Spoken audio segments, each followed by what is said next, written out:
il faut que ñun ñu xeexal ko suñu bopp les dirigeants les fédéraux les présidents des fédérations ñoom ñoo war a taxaw temm à un moment donné aussi il faut mettre la pression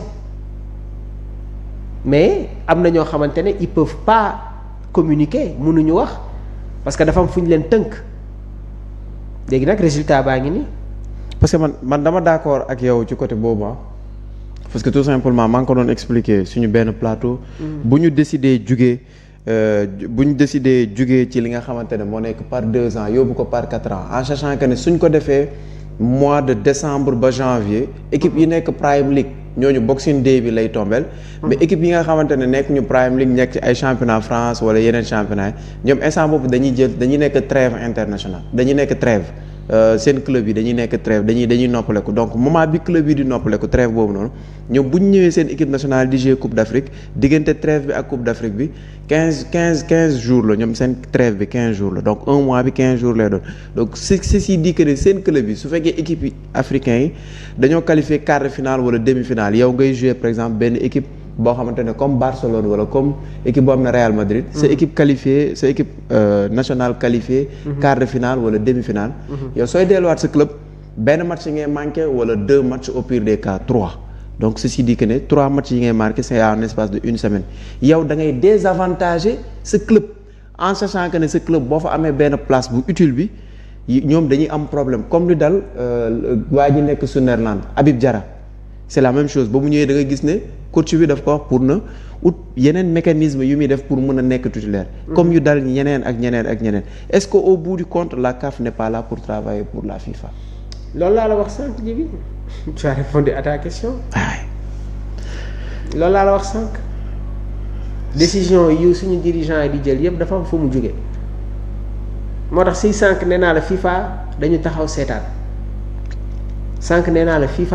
seetaan tey nag gis nga ce qui se passe au niveau du continent africain c'est terrible et c'est désolant en fait. Alors on va quitter un tout petit peu le continent africain. da ngay dem sax ba da ngay sonn. da ngay sonn ci pour point déjà ça nous fait perdre du temps. Voilà alors dañuy dem directement les champions d'Afrique qui ont été fêtés en France comme il le faut 80 000 personnes au début. Ils avaient prévu que pour 30 000 personnes. Finalement, 80 000 personnes ont rempli les stades de France pour célébrer les champions d'Afrique. 2 étoiles, 2 buts à 0.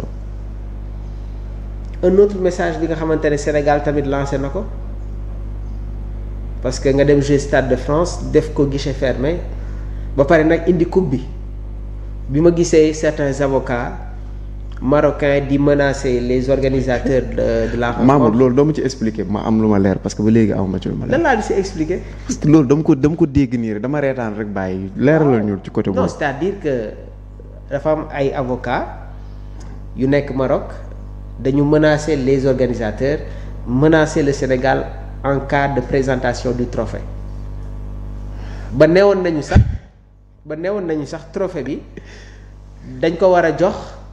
benn autorité mu denc ko ba tribunal joxewaat li nga xamante ne moom mooy lan décision le Maroc avait exigé que le trophée soit am na benn terme bi nga xamante ne sax soit sous séquestre. sous séquestre waaye. ñoom dañ bëggoon que le trophée ñu def ko sous séquestre am fu ñu ko dugal. trophée bi nag ñëw na biir stade de France te kenn mënu ci dara. mais Maroc lan lañ teg seen bopp. ñoom ñoo xam de. ñoom dañoo xam ji mais vraiment que le Maroc devient petit te am nañu problème de. du seetaan nga leen avant-hier contre Équateur. si on vit partout. am nañu problème de. Le Maroc ne convainc pas te ñi ngi dem ci coupe du monde ils doivent représenter le continent africain xoolal lii xoolal image bi. Habib Diarra Diakhoum Krépin Diatta Pape Alassane avec la coupe Youssou Ndour ñëw tamit. mais image bi dafa am lu ma ci jaaxal. mooy lan. dafa am ay joueurs marocains yu aimé yu like. Ilias Ahomache. coéquipier de Pathé Ciss au Rayo Vallecano. Pathé daf ko ne garaawul dama lay jox sa médaille. Ilias ne ko médaille bi du ma ko jël parce que vous avez gagné dans le terrain. waaw ñun ñoo war a xeex ñafe Coupe d'Afrique ñëw ñu jël ko laa dinañu mériter suñu ay médailles donc ñoom Sayba rek yenn joueurs yi ils ont liké yenn yi nga xamante ne seen ay coéquipiers seen ay xarit dugal nañ ko xoolal Saybari bu final bi jeexee ñëw na baalu ak Edouard Mendy jóge camp de base am ñëw ba fii joueurs yi nekk ñu saafonte c'est ces images là qu'on veut voir léegi nag joueurs yi dafa am benn message boo xamante ne dañu koy lancer dafa am message boo xamante ne dañ ko lancer aux fédéraux de la CAF ak lu mënti xew waroo leen ñu diviser ak lu mënti xew waroo leen ñu diviser man j'ai bien aimé l'attitude la réaction des joueurs marocains am na si ñoo xamante ne ils jouent dans les mêmes championnats am na si ñenn ñoo xamante ne ñoo bokk club am na si ñenn ñoo xamante ne ils se côtoient c'est des amis mais ils ont le droit de liker maa ngi gis sax ñenn ñuy évoquer que dafa war a am ay sanctions même seen ay propres joueurs dañu dem ba dañ leen sax jéppi ci mbir bi xoola Achraf Hakimi bi mu annoncé à Ibrahim Mbaye après match bi nga xamante ne Paris joué na ko contre Chelsea sur sa réaction da ngay xam ne que sax lu ko bett la 2 mois après mi ngi mel ni de ñu fekk la rek ngay tëdd ñëw na la saa yi am coupe yow da ngay dem ba da ngay jaaxle sax c'est ce qui s'est passé CAF dafa bàyyi ba joueurs marocains yi nekk ci seen plein sommeil ñu ñëw yee leen am coupe baa ngi nii waaye nag malheureusement yenn dirigeant CAF yi bi ñu joxee coupe bi waa Maroc dañu dem bay génn Sénégal ne leen déedéet kaay leen mënoo leen génn fii de coupe bii la meilleure équipe moom moo ko gagné. dafa am benn wax boo wax léegi ma xaw a dellu ginnaaw tuuti fàttaliku benn wax boo ma waxoon depuis 1 mois ci ginnaaw. da nga ma waxoon c'est dommage que tout ce qui s'est passé dans le terrain en termes d'approche tactique en termes de qualité de jeu. qu'on décide de délocaliser une si belle finale en aspect juridique.